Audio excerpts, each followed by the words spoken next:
Some Americans in November say they voted with their wallets and for Donald Trump because they believed his policies would help America and help them economically. So will their own wallets get fatter? Will unemployment drop? Will the GDP rise? Let us bring in two people who have very different views. Jeffrey Sachs is a professor of economics at Columbia and directs the Center for Sustainable Development there. Stephen Moore was an economic advisor to the Trump campaign. He is now a CNN senior economics analyst.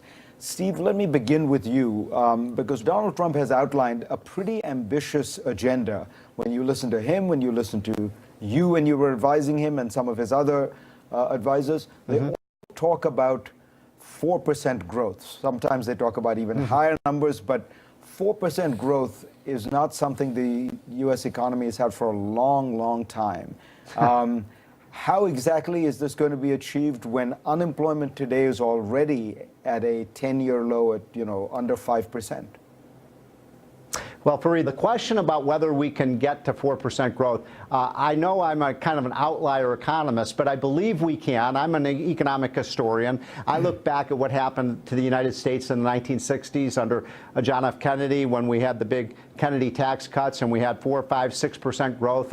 In the 80s, we were able to accomplish close to 4% growth. We actually had quarters of almost 8% growth under Reagan. So I think this idea that the economy can't grow faster than 2 or 3% is nonsensical. If we get the policies right, I do believe, Fareed, we can get up to 3.5 to 4% growth, which solves a lot of the other economic problems out there. Steve, let me ask you specifically about one thing. The heart of your argument, it seems to me, is tax cuts. It feels like we've seen this movie before, which is that Ronald Reagan did cut taxes and the economy did grow. He also tripled the national debt.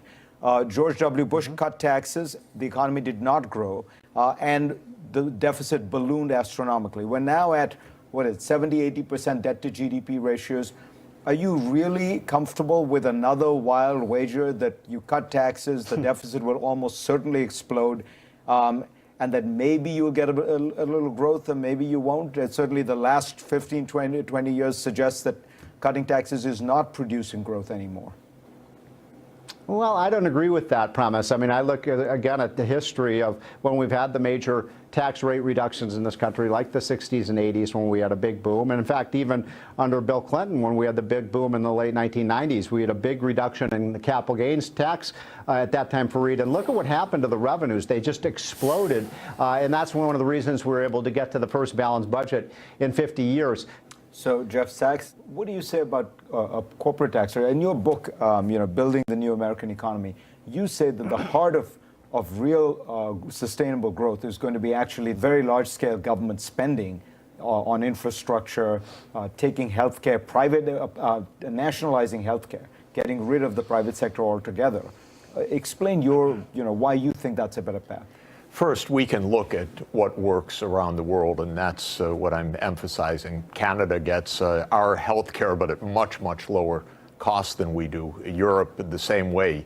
Better outcomes, much lower cost, because we have put our health care in the hands of monopolists, and the drug prices are often 1,000 times the markup of the real production costs, and people are suffering from that. We're spending about 18% of our national income on health care, whereas other countries are spending about 12%. The difference is they do it with the government that sets prices, that has a system that pays for this, whereas we do it by giving the health care over to monopolies. More generally, we're going broke, our government. The idea that we're going to cut taxes again and lower the share of GDP that we're taking in revenues is mind-boggling. Like you said, we've seen this before. It's just reckless populism. We're on a path of exploding national debt, and then Trump comes in and says, I'm going to give even more tax cuts. I deal a lot with the wealthy, greedy people. They can't wait. They're salivating. These are tax cuts that, again, are going to go to the very top of the income distribution. It is so reckless what is on offer right now, but that's the American political system, which is promised tax cuts, total populism, total short-termism, of course, a little bit of voodoo that's sprinkled in that will grow so much that we'll grow out of it. Again, we've seen that time and again. We should do better. And the whole point of my book is investing, thinking ahead, and paying for it along the way.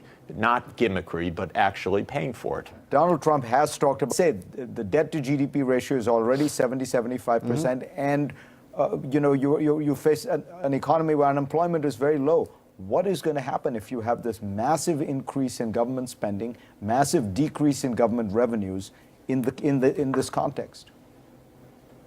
Well, you guys, both of you have been talking about this exploding national debt. Let's not forget that the president we just had, Barack Obama, doubled the national debt. He will go down in history probably as the most fiscally irresponsible president. And then, by the way, Steve, just so you recall, I opposed the stimulus back in 2009 on the grounds that it was fiscally irresponsible, and I oppose what is on offer right now on the same grounds that this is so unfair to young people. It's unreal. Yeah. Look, I agree with, so point well taken. And so we've seen an explosion of debt. I'll simply say this, Fareed and Jeff.